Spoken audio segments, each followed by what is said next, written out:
एक दिन हजरत मोहम्मद सल्लल्लाहु अलैहि वसल्लम ने अपनी बेटी हजरत फातिमा रजी अल्लाहु अन्हा को बुलाया और कहा, फातिमा, मदीना में एक लकड़हारे की पत्नी रहती है। वह ऐसा एक काम करती है जिसकी वजह से वह तुमसे पहले जन्नत में जाएगी। ये सुनकर फातिमा ने हैरानी से कहा, अब्बा जान, ये कैसे हो सकता है? मैं तो जन्नत की सभी औरतों की सरदार हूं, कोई मुझसे पहले जन्नत में कैसे जा सकता है? मुझे भी यह जानने की इच्छा है कि वह ऐसा कौन सा काम करती है। कृपया आप मुझे उसका पता बताएं ताकि मैं जाकर देख सकूं। मोहम्मद सल्लल्लाहु अलैहि वसल्लम ने कहा, फातिमा, आज तुम घर लौट जाओ। कुछ दिनों बाद मैं तुम्हें बुलाकर उस लकड़हारे की पत्नी के बारे में बता दूंगा। फातिमा यह सुनकर घर लौट गईं और कुछ दिन बीत गए। इस बीच हजरत फातिमा रजी अल्लाहु अन्हा बीमार हो गईं। 3 दिन से उनके घर में कोई खाना नहीं था, जिससे उनकी हालत और भी खराब हो गई।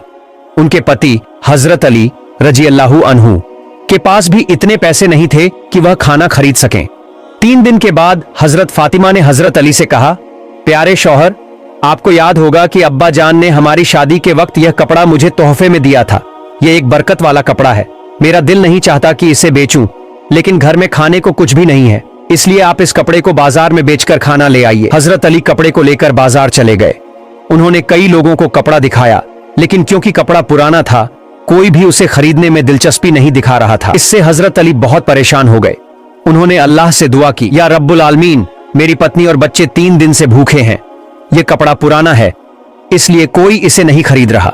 कृपया कोई ग्राहक भेज दें ताकि मैं खाना खरीद सकूं। दुआ करने के थोड़ी ही देर बाद एक आदमी आया और उसने पूछा, अली, क्या तुम यह कपड़ा बेचना चाहते हो? हजरत अली ने कहा, हाँ, आप इसे 6 दिरहम में खरीद सकते हैं। उस आदमी ने तुरंत 6 दिरहम दिए और कपड़ा खरीद लिया। अल्लाह के कुछ फरिश्ते इस घटना को देखकर आपस में बात करने लगे। नबी सल्लल्लाहु अलैहि वसल्लम के सहाबा बहुत दानशील होते थे। वे हर हाल में, चाहे खुशी हो या तकलीफ, दान करते थे।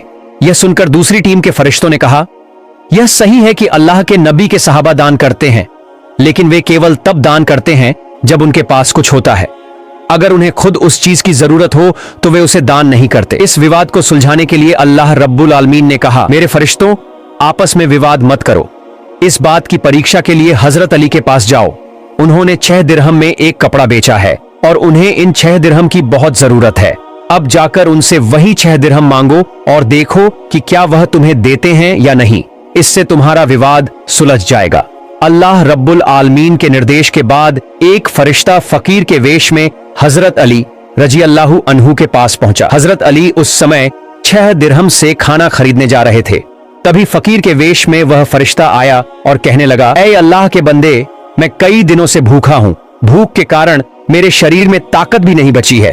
अल्लाह के नाम पर मुझ पर रहम करो और मुझे कुछ मदद दे दो ताकि मैं खाना खरीदकर अपनी भूख मिटा सकूं। फकीर की इस विनती को सुनकर हजरत अली रजी अल्लाहु ताला अन्हु सोचने लगे, ऐ अल्लाह, 3 दिन से मेरी पत्नी और बच्चे भूखे हैं।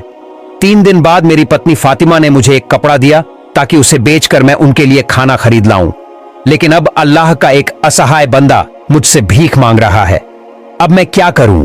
क्या मैं अपनी पत्नी और बच्चों के लिए खाना खरीदूं या इस फकीर को दान कर दूं? आखिरकार उन्होंने यह फैसला किया कि वे यह धन फकीर को दान कर देंगे। उन्होंने सोचा, अल्लाह मेरा सर्वोत्तम संरक्षक है, इस फकीर को मैं 6 दिरहम दान कर देता हूं और अल्लाह रब्बुल आलमीन मेरे लिए बेहतर व्यवस्था करेंगे। फिर उन्होंने वह 6 दिरहम उस फकीर को दान कर दिए। इसके बाद हजरत अली चिंतित और परेशान मन से आगे बढ़ने लगे। इतने में एक व्यक्ति लाल घोड़ा लेकर उनके सामने आया। उसने हजरत अली से कहा, हे शेरे खुदा अली, क्या आप मुझसे यह लाल घोड़ा खरीदना चाहते हैं? हजरत अली ने कहा, मैं यह घोड़ा आपसे कैसे खरीदूं? मेरे पास कोई पैसा नहीं है। उस व्यक्ति ने कहा, हे शेरे खुदा, मैं यह घोड़ा आपको उधार में बेच दूंगा। आप इसे लेकर व्यापार कीजिए और जब लाभ हो तो मुझे मेरी कीमत चुका दीजिए। हजरत अली ने सोचा, चूंकि वह मुझे उधार में घोड़ा बेच रहा है, इसे लेने में कोई समस्या नहीं होनी चाहिए। फिर उन्होंने पूछा, आप इस घोड़े की कीमत कितनी मांग रहे हैं? उस व्यक्ति ने कहा, मैं यह घोड़ा आपको 100 दिरहम में बेच रहा हूं। हजरत अली ने 100 दिरहम के बदले वह घोड़ा खरीद लिया और उसे बेचने के लिए बाजार में ले गए। बाजार में एक व्यक्ति उनके पास आया और पूछा, हे शेरे खुदा, क्या आप यह घोड़ा बेचना चाहते हैं? हजरत अली ने कहा, भाई, मैं यह घोड़ा बेचने के लिए ही बाजार में लाया हूं। उस व्यक्ति ने पूछा, आप इसे कितने दिरहम में बेचेंगे? हजरत अली ने अपनी ओर से कोई कीमत न लगाते हुए कहा, आप इसे कितने दिरहम में खरीद सकते हैं? उस व्यक्ति ने कहा, मैं इसे 160 दिरहम में खरीदना चाहता हूं। हजरत अली ने सोचा, मैंने यह घोड़ा 100 दिरहम में खरीदा था और वह मुझे 160 दिरहम देना चाहता है। इससे मुझे 60 दिरहम का लाभ होगा। हजरत अली ने कहा, भाई, मैंने यह घोड़ा तुम्हें 160 दिरहम के बदले बेच दिया। उस व्यक्ति ने 160 दिरहम देकर घोड़ा खरीद लिया। हजरत अली ने उस व्यक्ति को 100 दिरहम चुकाए जिससे उन्होंने घोड़ा खरीदा था और उनके पास 60 दिरहम बच गए। उन्होंने 6 दिरहम अल्लाह की राह में दान किए थे। अल्लाह रब्बुल आलमीन ने हजरत अली रज़ी अल्लाह ताला अन्हु को उनके दान के बदले 10 गुना बढ़ाकर 60 दिरहम लौटा दिए। फिर शेर खुदा हजरत अली रज़ी अल्लाह ताला अन्हु ने उन 60 दिरहमों से ढेर सारा खाना खरीदकर घर की ओर रुख किया। जब वे ढेर सारे खाने के साथ घर लौटे तो हजरत फातिमा रज़ी अल्लाह ताला अन्हा ने उनसे पूछा, हे अली, मैंने तुम्हें जो कपड़ा बेचने के लिए दिया था उसकी कीमत से तो इतना सारा खाना खरीदना संभव नहीं है। फिर तुमने इतना सारा खाना खरीदने के लिए पैसा कहां से पाया? पहले मुझे यह बात बताओ, फिर ही तुम घर के अंदर आ सकोगे। हजरत अली ने मुस्कुराते हुए जवाब दिया, फातिमा, तुम्हारा शौहर हजरत अली कभी भी किसी गलत तरीके से पैसा नहीं कमाएगा। मैंने जो पैसे कमाए हैं वे पूरी तरह से वैध तरीके से कमाए गए हैं, इसलिए इसमें तुम्हें शक करने की कोई जरूरत नहीं है। हजरत फातिमा रज़ी अल्लाह ताला अन्हा ने यह सुनकर संतोष व्यक्त किया। एक दिन हजरत फातिमा रज़ी अल्लाह ताला अन्हा ने हजरत मोहम्मद रसूलुल्लाह सल्लल्लाहु अलैहि वसल्लम से कहा, या रसूलुल्लाह, मुझे किसी नेक महिला का पता बताएं जिसकी वजह से वह मुझे पहले जन्नत में दाखिल होगी। तब रसूलुल्लाह सल्लल्लाहु अलैहि वसल्लम ने फरमाया, फातिमा, वह लकड़हारा और उसकी पत्नी एक निर्जन जंगल में रहते हैं, तुम वहां जाकर उनसे मुलाकात कर सकती हो। रसूलुल्लाह सल्लल्लाहु अलैहि वसल्लम से उस लकड़हारे की पत्नी का पता मिलने के बाद हजरत फातिमा रज़ी अल्लाह ताला अन्हा उनसे मिलने के लिए रवाना हो गईं। जब वे लकड़हारे के घर पहुंची तो उन्होंने सलाम किया और कहा, क्या घर में कोई है? मैं नबी की बेटी हजरत फातिमा हूं, क्या मैं घर के अंदर आ सकती हूं? अंदर से आवाज आई, मैं परम सौभाग्यशाली हूं कि मेरे घर में नबी की बेटी हजरत फातिमा आई है। आप बताएं कि आपने मेरे घर में आने का क्या कारण बताया? हजरत फातिमा ने कहा, मैं आपसे मिलना चाहती हूं, कृपया मुझे अंदर आने दें। लकड़हारे की पत्नी ने कहा, हे अल्लाह के नबी की बेटी, आप तो जन्नत की सरदारनी हैं, आपसे मिलने की मेरी गहरी इच्छा है, लेकिन फिर भी मैं आपको घर में आने की अनुमति नहीं दे सकती, क्योंकि यह मेरे पति का घर है और मैं अपने पति से बिना अनुमति के किसी भी इंसान को घर में आने की इजाजत नहीं दे सकती। कृपया आप कल आइए, मैं अपने पति से आपकी अनुमति लेकर रखूंगी। अगर मेरे पति अनुमति देंगे तभी मैं आपको घर में प्रवेश करने की अनुमति दे सकूंगी। लकड़हारे की पत्नी से यह सुनने के बाद हजरत फातिमा रज़ी अल्लाह ताला अन्हा घर लौट गईं। अगले दिन जब हजरत फातिमा रज़ी अल्लाह ताला अन्हा लकड़हारे की पत्नी से मिलने के लिए घर से बाहर निकली तो हजरत हसन रज़ी अल्लाह ताला अन्हु ने उन्हें गले लगाते हुए कहा, अम्मा जान, आप कल कहां गई थीं? मैं आपको खोज नहीं पा रहा था। अम्मा जान, जहां आप जा रही हैं कृपया मुझे भी अपने साथ ले चलें। हजरत फातिमा रज़ी अल्लाह ताला अन्हा ने अपने बड़े पुत्र हजरत हसन को अपने साथ लिया। इसके बाद वे लकड़हारे की पत्नी के घर पहुंची। उन्होंने सलाम देते हुए कहा, घर में कोई है? मैं नबी की बेटी फातिमा हूं और मेरे साथ मेरा बड़ा पुत्र हसन है, क्या मैं घर के अंदर आ सकती हूं? अंदर से लकड़हारे की पत्नी ने आवाज दिया, आपसे मिलने की मेरी इच्छा है। मैंने कल आपके बारे में अनुमति ली, लेकिन मैं आपने के बड़ा पुत्र हसन के बारे में अनुमति नहीं लिया। मैं आपको घर में प्रवेश करने की अनुमति दे सकती हूँ, लेकिन आपके पुत्र हसन को अनुमति नहीं दे सकती। कृपया आप कल आइए, आपके पुत्र हसन के बारे में अपने पति से अनुमति लेकर रखूंगी। लकड़हारे की पत्नी से यह सुनकर हजरत फातिमा रज़ी अल्लाह ताला अन्हा फिर से घर लौट गई। अगले दिन जब वह लकड़हारे की पत्नी से मिलने के लिए फिर से निकलने वाली थी, तब उनके छोटे पुत्र हजरत हुसैन रज़ी अल्लाह ताला अन्हु ने उन्हें गले लगाते हुए कहा, अम्मा जान, आप 2 दिनों से कहां जा रहे हैं? मैं आपको नहीं खोज पा रहा हूं, आज आप मुझे भी साथ ले चले। हजरत फातिमा रज़ी अल्लाह ताला अन्हा ने तब अपने दोनों पुत्र हजरत हसन और हुसैन को अपने साथ लेकर फिर से वह लकड़हारे के घर की ओर चल पड़े। बाहर से उन्होंने सलाम देकर कहा, घर में कोई है?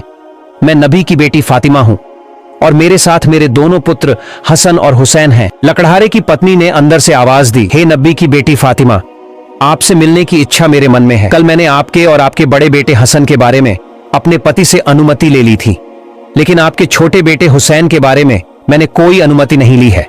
कृपया आज भी लौट जाएं और कल आइए, कल मैं आप तीनों के बारे में अनुमति ले लूंगी। लकड़हारे की पत्नी की यह बात सुनकर हजरत फातिमा रज़ी अल्लाह ताला अन्हा फिर से घर लौट गई। अगले दिन जब हजरत फातिमा रज़ी अल्लाह ताला अन्हा लकड़हारे की पत्नी के घर गईं, तब लकड़हारे की पत्नी ने उन्हें घर में प्रवेश करने की अनुमति दे दी। हजरत फातिमा रजी अल्लाह ताला अन्हा घर में प्रवेश करते ही देखती हैं कि लकड़हारे की पत्नी पानी लेकर बैठी है।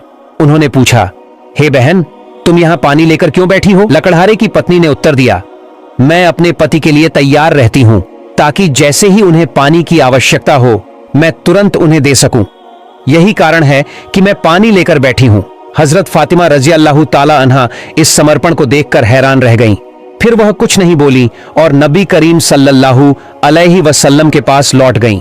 रसूलुल्लाह सल्लल्लाहु अलैहि वसल्लम ने फातिमा से पूछा, फातिमा, क्या तुम उस लकड़हारे की पत्नी से मिली? फातिमा ने उत्तर दिया, अब्बा जान, मैं उससे मिली हूं। नबी करीम सल्लल्लाहु अलैहि वसल्लम ने पूछा, तुमने क्या देखा? हजरत फातिमा रजी अल्लाह ताला अन्हा ने कहा, वह महिला बहुत ही पतिभक्त है। तब मोहम्मद रसूलुल्लाह सल्लल्लाहु अलैहि वसल्लम ने कहा, फातिमा, तुम्हारे लिए उससे सीखने के लिए बहुत कुछ है। हजरत फातिमा रजी अल्लाह ताला अन्हा ने पूछा, अब्बा जान, मैं उससे क्या क्या शिक्षा ग्रहण कर सकती हूँ और वह मुझसे पहले जन्नत में कैसे जाएगी? कृपया इस बारे में मुझे समझाएं। रसूलुल्लाह सल्लल्लाहु अलैहि वसल्लम ने कहा, हे फातिमा, कुछ दिन पहले तुमने अपने पति अली को एक पुराना कपड़ा बेचने के लिए दिया था। हजरत अली ने उस कपड़े को बेचकर तुम्हारे लिए बहुत सारा खाना लाया था, लेकिन तुमने संदेह किया कि हजरत अली ने ये सभी चीजें वैध तरीके से कमाई हैं या नहीं, इसलिए तुमने अपने पति को घर में प्रवेश नहीं करने दिया और विभिन्न सवाल पूछकर उन्हें तकलीफ दी, जबकि तुम जानती थी कि तुम्हारे पति हजरत अली कभी भी अवैध तरीके से कमाई नहीं करते। हे फातिमा, जब तुमने अली को वह कपड़ा बेचने के लिए दिया तो हजरत अली उसके लिए कोई खरीदार नहीं ढूंढ पा रहे थे। तब अल्लाह रब्बुल आलमीन ने अपने फरिश्ते मीकाइल को वह कपड़ा खरीदने के लिए भेजा। अल्लाह के फरिश्ते मीकाइल ने वह कपड़ा हजरत अली से 6 दिरहम के बदले खरीद लिया। इसके बाद एक और फरिश्ता हजरत अली से उन 6 दिरहमों की भिक्षा मांगने आया और हजरत अली ने वे 6 दिरहम अल्लाह के रास्ते में दान कर दिए। फिर वह चिंतित मन से घर लौट रहे थे। तभी फरिश्ता जिब्राइल ने हजरत अली को एक लाल घोड़ा 100 दिरहम के बदले उधार बेच दिया। हजरत अली उस घोड़े को लेकर बाजार में गए और फरिश्ता इसराफील ने हजरत अली से वह घोड़ा 160 दिरहम के बदले खरीद लिया। अल्लाह रब्बुल आलमीन ने 6 दिरहम के बदले हजरत अली को 10 गुना बढ़ाकर 60 दिरहम दिए। उसी पैसे से हजरत अली ने तुम्हारे लिए बहुत सारा खाना खरीदा था। हे फातिमा, सुनो, जिस कपड़े को हजरत अली ने बेचा था, अल्लाह रब्बुल आलमीन ने उस कपड़े को जन्नत में सुरक्षित रखा है, और जिस घोड़े से हजरत अली ने कारोबार किया था वह घोड़ा भी अल्लाह रब्बुल आलमीन ने जन्नत में सुरक्षित रखा है। कल क़यामत के दिन जब तुम जन्नत में प्रवेश करोगी तब तुम उस घोड़े पर बैठी होगी और वह कपड़ा घोड़े की लगाम बनेगा। उस लगाम को पकड़कर वही लकड़हारे की पत्नी खड़ी होगी। लगाम पकड़े रहने के कारण वह तुमसे पहले जन्नत में प्रवेश करेगी और तुम उसके बाद जन्नत में प्रवेश करोगी। प्यारे दोस्तों, आज का वीडियो यहीं समाप्त होता है। अगर आपको अगले पार्ट सुनना है तो कमेंट कीजिए। इंशाअल्लाह जल्द ही इस वीडियो के अगले भाग के साथ उपस्थित होऊंगा।